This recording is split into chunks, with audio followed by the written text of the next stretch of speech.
¿Qué tal, familia Churiurdin? Bienvenidos una vez más a 90 Fútbol Club, a 1909, la sección de la Real dentro de 90 Fútbol Club. Hoy vamos a hablar de los fichajes más caros, de las inversiones más potentes que ha hecho la Real en el mercado. Esto es 90 Fútbol Club, 1909, la sección de la Real, como ya decía. Empezamos.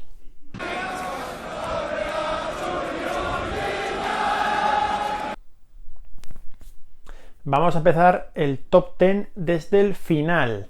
Vamos a empezar con Alexander Isak. 6,5 millones de euros pagó la Real al Borussia Dortmund el pasado verano en 2019 por un jugador de 19 años, y creo que hablo en voz de todos si digo que Isak ya está amortizado. 14 goles lleva, 7 en la Copa, 7 en la Liga. Nunca se nos olvidará, jamás se nos olvidará el doblete en el Santiago Bernabéu, el show que montó en el derbi de Anoeta saliendo en la segunda mitad. Y además supongo que no este año, tampoco el siguiente, dentro de un par de años Alexander Isak dejará mucho dinero en las arcas de la Real, porque recordamos, 70 millones de euros es su cláusula, el Borussia tiene una de 30, pero él ya ha dicho en una entrevista a un medio sueco de donde él proviene que no quiere volver al Borussia, que el Borussia es su pasado, no su presente y tampoco, mucho menos, su futuro, con lo cual puede llegar a dejar 70 millones de euros en las arcas de la Real. Número 9. Protagonismo compartido, Jerónimo Rulli y Diego Llorente, 7 millones de euros cada uno. Es cierto que yo pensaba que Rulli entre unas y otras había costado más dinero, pero estos son datos de Transfermarkt. 7 millones de euros pagó la Real Sociedad por Jerónimo Rulli y 7 millones de euros pagó la Real por Diego Llorente al Real Madrid. Jerónimo Rulli sigue siendo jugador de la Real, cedido en el Montpellier. Diego Llorente sigue siendo jugador de la Real Sociedad.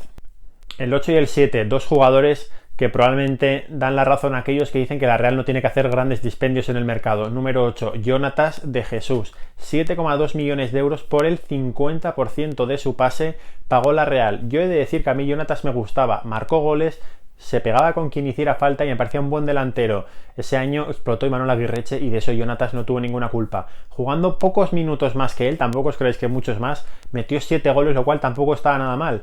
Se vino hablando mucho de su temperamento, de su carácter, de que no cae bien en el vestuario, y lo cierto es que Jonatas se fue y ha dado muchas vueltas. Se fue al Rubin de Kazán, luego al Hannover, luego a Brasil, ahora está en el Elche. Lo último que sabemos del pobre Jonatas es que cogió el coronavirus en la localidad ilicitana, así que mucho ánimo, seguro que ya ha pasado la cuarentena. El 7 era además el dorsal que llevaba y el dorsal de la estrella a la que venía a sustituir, Alfred Finnbogason. Marcó 2 goles, no dejó un buen recuerdo entre la afición, a mí me parece un buen delantero, pero sí caló en el vestuario, se lleva muy bien con todos, aprendió castellano viendo mujeres y hombres y viceversa, lo cual me parece un detalle glorioso sobre su estancia en la Real. Y para la historia siempre quedará que es el primer futbolista islandés en marcar en un mundial. Lo hizo ante Argentina en Rusia 2018. Antes en la Real no tuvo suerte, se lesionó en Aberdeen en la previa de la Copa de la UEFA, y lo cierto es que luego estuvo renqueante. Imanol Aguirreche le quitó el sitio, lógicamente acabó jugando el delantero Usurbil, y Finnbogason, lo dicho, entre lo que costó, lo poco que aportó y que venía a sustituir a Griezmann, muy pocos aficionados le echarán de menos. Yo sí soy uno de ellos, porque luego en el Augsburgo, cuando ha tenido suerte, porque no la ha tenido mucha con las lesiones y ha tenido continuidad, ha seguido marcando goles. Un poquito más que Finnbogason costó Adnan Januzaj, Magic Janu, un futbolista absolutamente diferencial. Decía David Zurutuza en el primer verano con él en una entrevista en el Diario Vasco que jamás había visto un futbolista con esa técnica y con ese nivel individual. Lo cierto es que en la Real probablemente no lo haya habido en mucho tiempo. Quizás ahora Odegaard le puede poner un poco en jaque, pero Januzaj es un auténtico mago del balón cuando quiere, cuando está enchufado, y antes del parón por fin lo estaba. Es un futbolista diferencial, pegado a la derecha, rompe a quien haga falta. Guardaremos para siempre en el recuerdo el 3-0 al Atlético de Madrid, en el que tuvieron que ir Vitolo y Saúl a decirle que como siguiera así le iban a pegar 2 hostias, con perdón.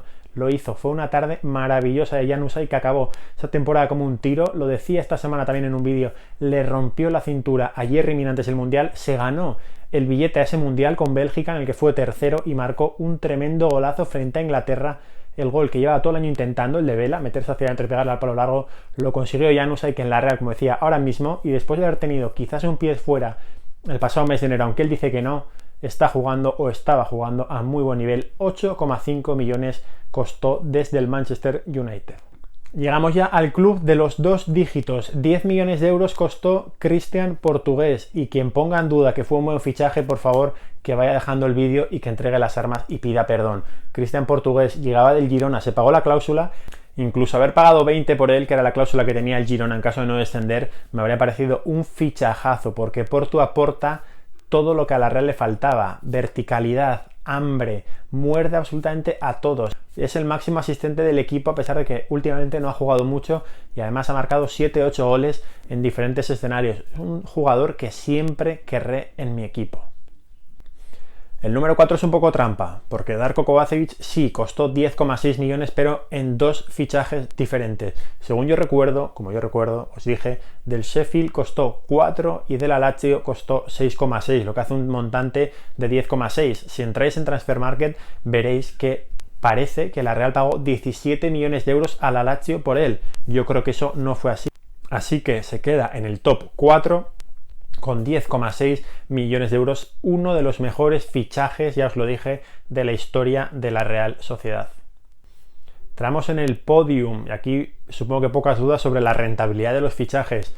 Medalla de bronce para Mikel Merino, futbolista absolutamente diferencial, elegante como pocos, y que antes del parón vivía un momento, bueno, no un momento, una temporada impresionante. Ya se hablaba de que podía ir a la selección. Yo pensaba que a la Eurocopa no iba a ir, pero a los Juegos sí. Lo cierto es que no va a ir a ninguno de los dos porque no hay Juegos por la pandemia y tampoco hay Eurocopa por la misma razón. Pero el año de Mikel Merino es impresionante. Subió a Osasuna primera división, se fue al Borussia Dortmund, no tuvo ninguna suerte en Dortmund. De hecho, juraría recordar que no fue ni inscrito en la Champions, lo cual me pareció un poco raro para un fichaje que habían hecho ese mismo verano. Se fue al Newcastle, en solo 2 o 3 partidos las urracas se decidieron a pagar la cláusula que tenían de compra después de la cesión. En 2 o 3 partidos, os digo, no en más. La Real pagó 12 millones de euros por él y algunos decían que era una locura porque venía rebotado de los dos equipos. El año pasado quizás le costó, no sabíamos si iba a ser un Zurutuza, iba a ser un Iyarramendi o qué iba a ser Mikel Merino. Ahora sabemos que puede serlo absolutamente todo. Puede jugar incluso de central, donde lo ha hecho bien, de pivote defensivo, de volante, incluso podría llegar un poco más adelante porque le pega bien al balón y sobre todo mide un 88, con lo cual por arriba va muy bien. Mikel Merino es uno de los mejores futbolistas de la temporada en la Real. Esos 12 millones de euros, si Mikel Merino alguna vez abre la puerta, se van a multiplicar por 4 por 5 fácilmente porque tiene 24 años y es un proyecto de futbolista brutal. Medalla de plata para el mejor fichaje de la historia de la Real, de los que yo he visto. Que os tengo que matizar todo porque luego me empezáis a hablar de Aldrich y de gente a la que yo no he conocido. Carlos Alberto Vela Garrido, una vez más, 14 millones de euros. También de reconocer que yo pensaba que había sido un poco más, que juraría que la Real pagó 4 en 2012-2013 y luego tuvo que pagar 14, lo cual haría un montante de 18, pero según los datos de Transfermarkt, la Real solo pagó 14 millones de euros por un Vela que era absolutamente diferencial. Recuerdo leer en Sport.U que era el Messi de los humanos, y es que era tal cual. En la 12-13 era buenísimo, en la 13-14 encima le dio por meter goles. Marcó el único gol de la Real en la fase de grupos de la Champions, rechace de un penalti que falló, solo falló 2 en la Real. Y sí que es verdad que el epílogo de Vela en la Real fue triste, aunque en su despedida marcaron un gol. Pero es un fichaje como la Copa de un Pino, llegó del Arsenal, 14 millones, yo juraría que fueron 18, pero bueno, 14 millones le da Transfermarkt al segundo fichaje más caro de la historia de la Real. Y entre todos estos fichajes se cuela un canterano, el capitán Asier Iyarramendi, 15 millones de euros, 16 por ahí, pagó la Real Sociedad por recuperarlo del Real Madrid 2 temporadas después de haberse marchado. Se fue en el verano de 2013 cuando la Real iba a jugar la Champions. Volvió en 2015 justo por ese precio, por 15 millones de euros después de haber dejado 30, con lo cual el balance es de más 15 para las arcas de la Real, aunque eso sí, perdió la temporada de la Champions, sobre todo a uno de sus baluartes. Iyarra es, por lo tanto, y a día de hoy, aunque creo que si la Real entra en Europa, en verano va a gastar más dinero en alguien porque se los van a empezar a pedir, no todos van a ser Isaac o Yanu, que son gangas del mercado. Lo he dicho, Iyarra es el más caro, 15-16 millones de euros costó, un jugador totalmente amortizado, al que le va a venir muy bien, probablemente el único de la plantilla al que le venga bien el parón por el coronavirus, porque ahora sí, en el tramo final, la Real va a tener de vuelta a su capitán, a su mariscal, Asier Iyarramendi. Seguro que os acordabais de todos. Algún día, si encuentro la manera de hacerlo respetuoso y sin que nadie se ofenda, haré el top 10 de peores fichajes de la Real porque da para muchísimo. Estáis pensando seguro en Yao, en Peiremans, en Asper, en Demetrache, en Seferovic, tantísima gente que hablar que no triunfó en la Real, pero bueno, tampoco quiero regalaros escalofríos así porque sí. Esto ha sido todo. Si os ha gustado, os leo en comentarios, me podéis comentar cualquier cosa si me equivoco en algún dato, que siempre me pasa. Estos son los 10 fichajes, los 11 fichajes más caros de la historia de la Real Sociedad. Campanita, like, subscribe, agur.